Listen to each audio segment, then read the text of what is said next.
Hi, my name's Sandi SImons. Thank you for watching my DVD. There's lots of things that come into float loading, and the first thing I'd like to talk about is a safety check. Safety checks sometimes can take half an hour and sometimes can take 2 minutes, but it's a very good idea when you're coming up to the float to just have a look inside and make sure that nothing is protruding.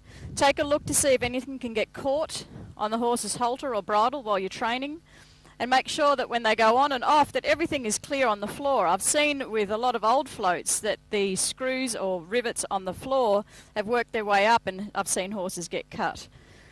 You'll see with this float we have a breeching door up here. I'm a true believer in breeching doors, primarily for their safety.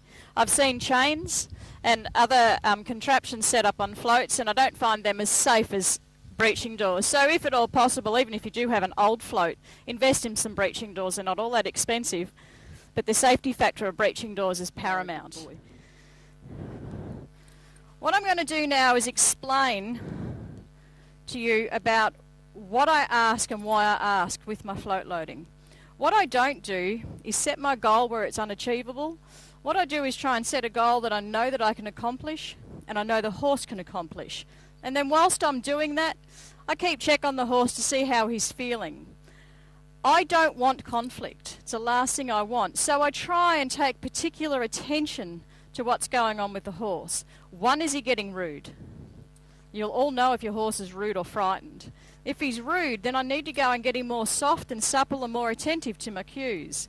2, is he nervous? And of course, a nervous horse, that's the one you have to take longer time with. So if the horse is getting nervous, then I know I have to slow down in my training and not put too much pressure on. So whilst you're asking the horse to be float loading, pay particular attention to how he's feeling and allow him to express himself to you so that you can help him with it. What I don't do is make the goal of get the horse straight on, shut him in and go. That's where all the problems come from. And if you really think about what you're asking the horse to do, it's a pretty amazing thing. You're asking him to go into, and I call this a coffin, get locked in, not know where they're going, try and balance when they're not even used to it, and stay calm and relaxed and smile by the time we get to the other end. And this is a really big ask, what we ask horses to do. So it's a really good idea that you take as much time as you can to help them be really comfortable in doing it. I hope I've cleared up a lot of the questions that I get asked, and I've given you some information that's going to assist you with float loading and being confident and safe.